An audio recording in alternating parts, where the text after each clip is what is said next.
Hi అండి, welcome back to our channel. మేమైతే వనభోజనాలకు వెళ్ళామని చెప్పాను కదండి. ఇదైతే లాంగ్ వీడియో.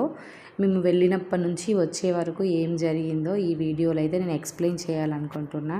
మేము మా విలేజ్లో ఉన్న ఒక మామిడి తోటలోకి అయితే వనభోజనాలకు అయితే వెళ్ళినాం. ఇక వంటలు స్టార్ట్ చేయాలంటే మెయిన్గా ఉండాల్సింది వాటర్ కదా. వాటర్ కోసం అయితే నేను, మా చెల్లి, మా మర్దలు అయితే వెళ్ళినాం. మా అత్తమ్మ ఎక్కడ వాటర్ వస్తుందో చూసి మమ్మల్ని పిలిస్తే మేమైతే బిందెలు రైస్ పట్టుకొని అయితే వెళ్ళినాం. ఇంకా 3 బిందెల నిండా వాటర్ నింపి రైస్ కడుగుదామనే లోపు కరెంటు పోయింది. ఇక రైస్ అయితే మేము ఎత్తుకొచ్చిన బిందెలో ఉన్న వాటర్ తోటే కడిగి పెట్టేసాం. నేనైతే చాలా రోజుల తర్వాత మళ్ళీ బిందెతో వాటర్ మోసుకొచ్చాను. అంటే చాలా దూరం నుండి మళ్ళీ వాటర్ మోసుకురావడం చాలా రోజుల తర్వాత ఇదే ఫస్ట్ టైం అన్నమాట. ఇంకా తీసుకొచ్చిన వాటర్తోనే ఇక నేను, మా చెల్లి, మా మరదలు అయితే రైస్ కడిగి ఇచ్చేసాము. ఇక మా బాపమ్మ వాళ్ళు, మా అత్తమ్మ రాళ్ళు మోసుకొస్తే పొయ్యిలు పెట్టేసి వాటిపైన కొంచెం వాటర్ జల్లి పసుపుతో ముగ్గేసి ఇక వంట స్టార్ట్ చేయడానికైతే పొయ్యి అయితే వెలిగిస్తున్నారు. పాపం వర్షం పడింది కదా ముందు రోజు, కట్టెలన్నీ కొంచెం పచ్చిగా ఉండడం వల్ల పొయ్యి తొందరగా అంటుకోవడం లేదు. ఇక మా అత్తమ్మ ఆ పుల్ల ఈ పుల్ల అన్నీ వేసింది. ఇక మా చెల్లె కూడా వాళ్ళకి హెల్ప్ చేస్తూ ఉంది. ఇంకా ఈ సైడు మా అమ్మేమో కర్రీలోకి, పచ్చి పులుసులోకి ఆనియన్స్, పచ్చిమిర్చి, పుదీనా, కొత్తిమీర అవన్నీ కూడా కట్ చేస్తూ ఉంది. ఇక మా బాబు అయితే మంచిగా ఫ్రీడమ్ వచ్చేసింది వాడికి. అందరు కనిపిస్తున్నారు, హ్యాపీగా ఎంజాయ్ చేస్తున్నాడు. ఇక మేమైతే కొన్ని రీల్స్ తీసుకున్నాము, ఫొటోస్ దిగాము. చూడరా వీడియో వైపు చూడరా, స్పెట్స్ పెట్టుకోరా అంటే స్పెట్స్ తీసేస్తున్నాడు, పెట్టుకుంటున్నాడు. వాడి ఆట వాడే ఆడుతున్నాడు.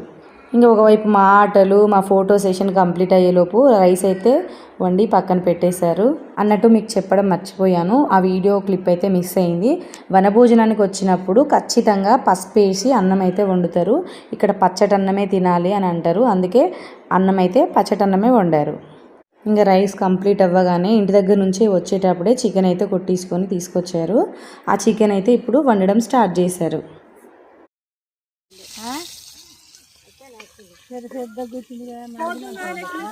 నీకు ఇక్కడ ఏం పని కృతికు?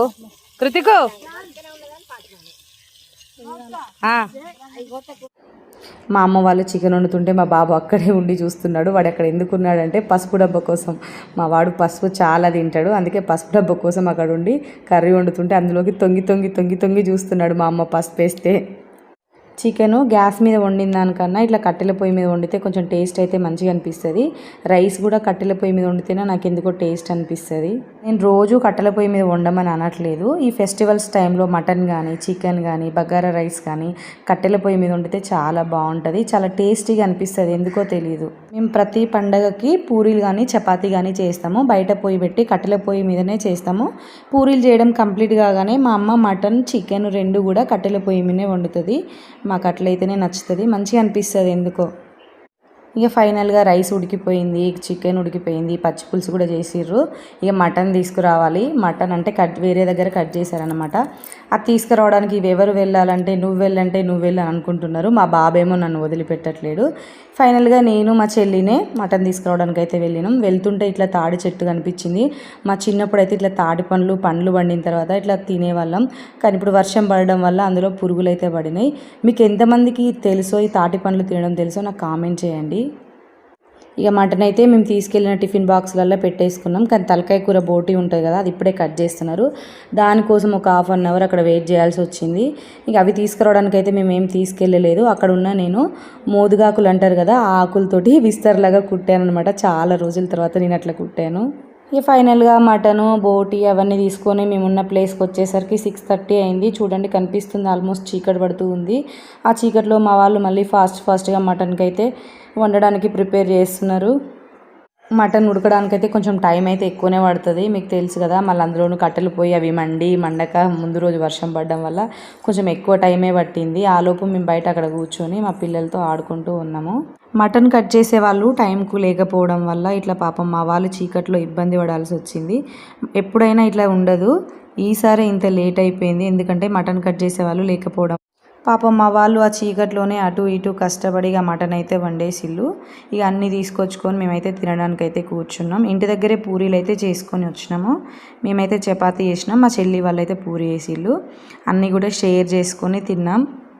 ఇంకా చీకట్లో దయ్యాలు తింటాయి అంటారు కదా, దయ్యాల్లాగే మేము కూడా చీకట్లో సెల్ లైట్ పెట్టుకుని అయితే అటు ఇటు కష్టపడి అయితే ఇక తినేసి ఇంటికైతే బయలుదేరినాం.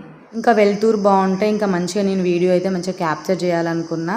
కానీ అన్నీ మనం అనుకున్నట్టుగా ఉండదు కదా, కొంచెం ఇక అలా అటు ఇటు అయిపోయింది. అయినా సరే నేను కష్టపడి వీడియో అయితే షూట్ చేసిన, నాకు అనుకూలంగా ఉన్నంత వరకు.